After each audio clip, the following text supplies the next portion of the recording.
नमस्कार साथियों, स्वागत है आपका यूट्यूब चैनल सक्सेस बाय संस्कृतम में। आज हम पढ़ रहे हैं नेट एग्जाम 25 स्कोर के अंतर्गत इकाई 10 में गुप्त एवं गुप्तोत्तर काल से जो अभिलेख हैं, शिलालेख हैं, उनसे संबंधित बहुत ही महत्वपूर्ण प्रश्नोत्तर। गुप्त एवं गुप्तोत्तर अभिलेख के महत्वपूर्ण प्रश्नोत्तर, जो कि सबसे पहला प्रश्न है हमारा, मथुरा स्तंभ लेख की समकालिकता किसके साथ है? तो चंद्रगुप्त प्रथम के साथ में जो है मथुरा स्तंभ लेख की समकालिकता बताई जाती है, तो आपको यह याद रखना है। इसके बाद हम देखते हैं मथुरा स्तंभ लेख के अनुसार उस समय मथुरा में प्रचलित संप्रदाय था। जब मथुरा स्तंभ लेख लिखा गया था तो उस समय मथुरा में जो प्रचलित संप्रदाय था कौन सा था? पाशुपत धर्म का लकुलिश संप्रदाय। याद रखना, इससे आपके दो क्वेश्चन बन सकते हैं। पहला किस धर्म का था, दूसरा संप्रदाय कौन सा था? तो लकुलिश संप्रदाय था। इसके बाद हम चलते हैं मथुरा स्तंभ लेख में उल्लिखित शिवलिंगों के नाम हैं। कौन कौन से शिवलिंग हैं वहाँ पर? शिवलिंगों के नाम हैं तो पहला कपिलेश्वर है और दूसरा है उद्मितेश्वर।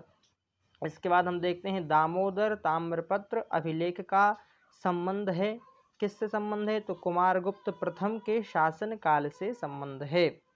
दामोदर ताम्रपत्र के अनुसार बंगाल का नाम था, क्या नाम था बंगाल का? पुंड्रवर्धन। बंगाल का नाम क्या था? पुंड्रवर्धन नाम था। अब देखते हैं हम आगे, कालिदास एवं भारवी का उल्लेख है।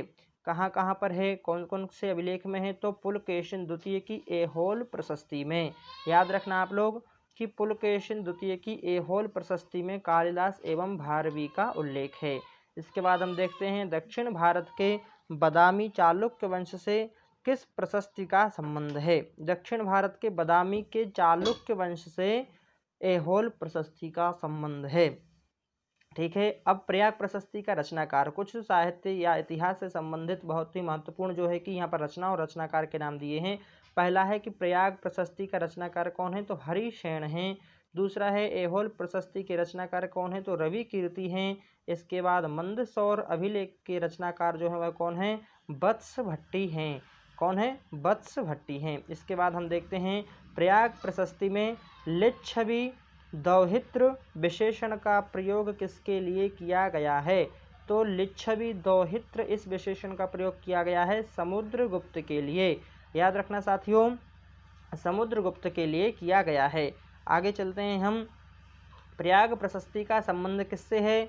प्रयाग प्रशस्ति का संबंध है समुद्रगुप्त से, क्योंकि समुद्रगुप्त का ही जो प्रयाग प्रशस्ति जो प्रयागराज के नाम से जाना जाता है, इलाहाबाद भी इसको कहते थे पहले, अब इसका नाम बदल करके प्रयागराज हो गया है, तो इसलिए आपको यह याद रखना है। इसके बाद प्रयाग प्रशस्ति में समुद्रगुप्त की पत्नी का नाम है, क्या नाम है? दत्त देवी नाम है। प्रयाग प्रशस्ति में कविराज विशेषण का प्रयोग किसके लिए किया गया है? तो यह समुद्रगुप्त के लिए। याद रखना, प्रयाग प्रशस्ति से या प्रयागराज से संबंधित यदि अभिलेखों से संबंधित कोई भी प्रश्न आता है तो अधिकतर उसका उत्तर जो है वह क्या है? समुद्रगुप्त ही आपको वहाँ पर लगाना है। इसके बाद हम देखते हैं मंदसौर अभिलेख में उल्लेख है। किसका अभिलेख है मंदसौर उल्लेख में? तो पट्टवाय श्रेणी का उल्लेख है। किसका उल्लेख है? पट्टवाय श्रेणी का। श्रेणी से क्या आशय है? तो श्रेणी का आशय या श्रेणी का अर्थ होता है समिति, यह भी आपको याद रखना है।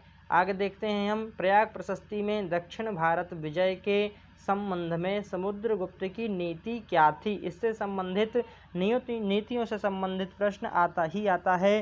तो यहाँ पर आपको ग्रहण मोक्षानुग्रह ऐसा भी पूछ लिया जाता है कि ग्रहण मोक्षानुग्रह या किससे संबंधित नीति थी, तो वहाँ पर आपको समुद्रगुप्त का नाम जो है याद रखना है। इसके बाद है भिटारी अभिलेख में किस विदेशी आक्रांताओं का उल्लेख है? भिटारी अभिलेख में हूणों का उल्लेख है। किसका उल्लेख है? हूणों का। आगे देखते हैं हम, भिटारी अभिलेख का संबंध है किससे है? स्कंदगुप्त से है। याद रखना, अभी समुद्रगुप्त का प्रयागराज में चल रहा था, अब भिटारी अभिलेख का जो संबंध है किसके आ गया? स्कंदगुप्त से आ गया। ग्वालियर अभिलेख के अनुसार मेहरकुल किसका उपासक था? तो शिव जी का उपासक था मेहरकुल। इसके बाद हम देखते हैं ग्वालियर अभिलेख में उल्लेखित राजा मेहरकुल का वंश है। कौन सा वंश है राजा मेहरकुल का? तो हूण वंश है, जो कि हम पहले हूण से संबंधित एक दो प्रश्न और देख चुके हैं। इसके बाद राजा चंद्र की विजयों का उल्लेख है। राजा चंद्र की विजयों का उल्लेख कहाँ पर है? तो महरौली स्तंभ लेख में। याद रखना, महरौली स्तंभ लेख में किसका वर्णन है? राजा चंद्र की विजयों का वर्णन है या उल्लेख है। इसके बाद हम और देखते हैं, एरण वराह मूर्ति अभिलेख संबंधित है। कहाँ से संबंधित है? तो तोरमाण से संबंधित है। कुमारगुप्त कालीन मंदौर अभिलेख संबंधित है। किससे है? पट्टवाय श्रेणी से। श्रेणी का अर्थ अभी हमने देख लिया था, समिति था, यानी पट्टवाय की समिति से। स्कंदगुप्त का इंदौर ताम्रपत्र संबंधित है। किससे संबंधित है? तो जो है कि यह तौलिक श्रेणी से संबंध है। स्कंदगुप्त का इंदौर ताम्रपत्र जो है तैलिक श्रेणी से है। याद रखना, तैलिक श्रेणी।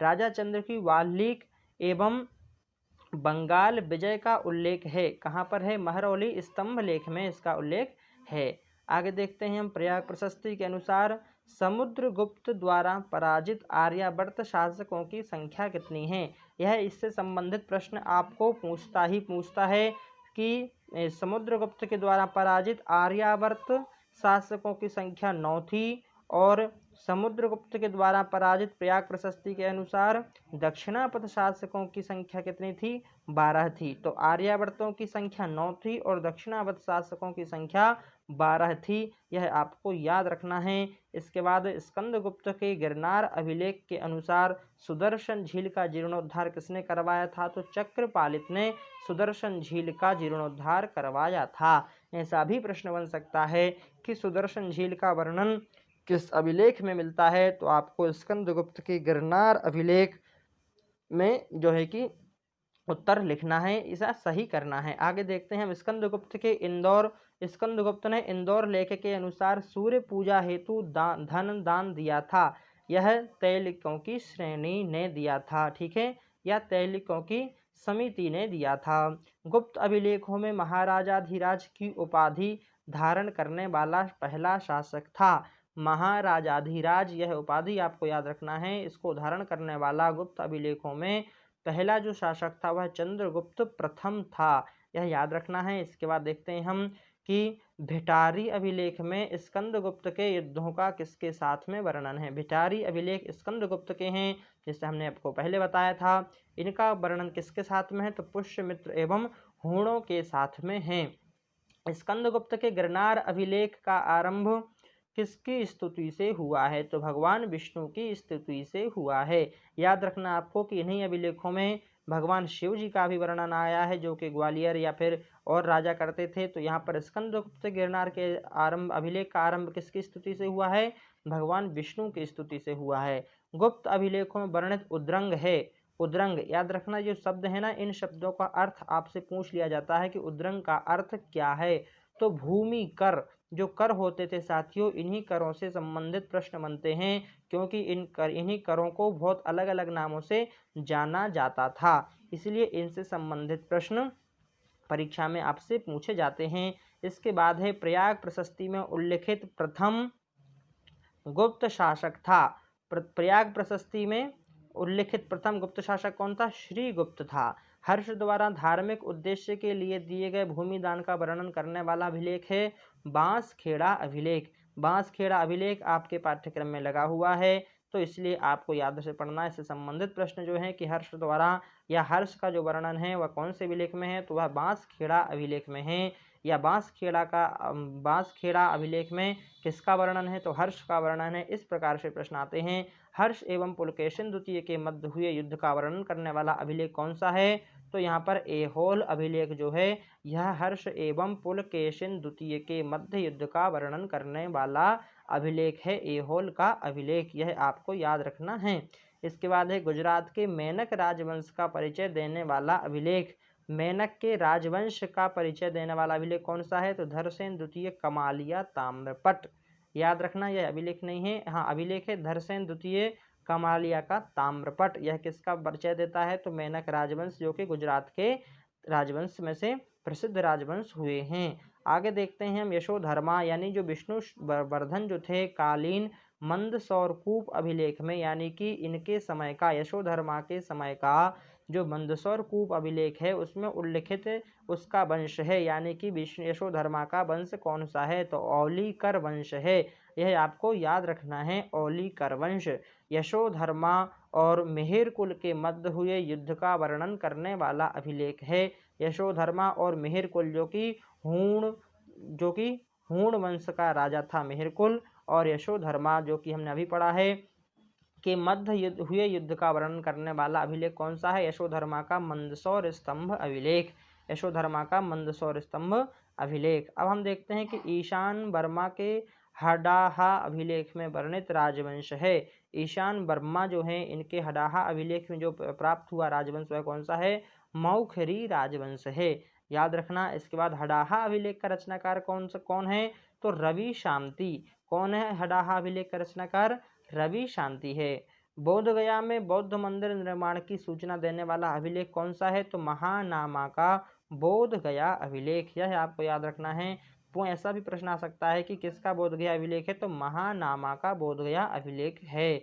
इसके बाद हम देखते हैं कि चालुक्य राजवंश का परिचय देने वाला अभिलेख है पुलकेशिन का ऐहोल अभिलेख। चालुक्य राजवंश का परिचय देने वाला अभिलेख कौन सा है, पुलकेशिन का ऐहोल अभिलेख। ऐहोल अभिलेख से संबंधित प्रश्न बहुत ही महत्वपूर्ण होते हैं और इनसे प्रश्न आपसे परीक्षा में पूछा ही जाता है। इसके बाद है गुप्तोत्तरकालीन प्रशासनिक व्यवस्था का वर्णन करने वाला अभिलेख कौन सा है। गुप्तोत्तरकालीन प्रशासनिक व्यवस्था का वर्णन करने वाला बहुत ही महत्वपूर्ण प्रश्न है देववर्णारण्यक अभिलेख है, जो कोई जीवित गुप्त द्वितीय के शासनकाल का है, देववर्णारण्यक अभिलेख। यह आपको याद रखना है। तो साथियों, यह जो आज हमने समझा यह गुप्त एवं गुप्तोत्तर काल के अभिलेखों से संबंधित बहुत ही महत्वपूर्ण प्रश्नोत्तर हैं जो कि आपको परीक्षा में पूछे जाएंगे। और आशा करता हूं कि यह वीडियो आप लोगों के लिए लाभदायक होगा। आप इसको लाइक करिए, शेयर करिए और कमेंट करके बताइए यदि आपको कोई सी भी इसमें समस्या आती है तो।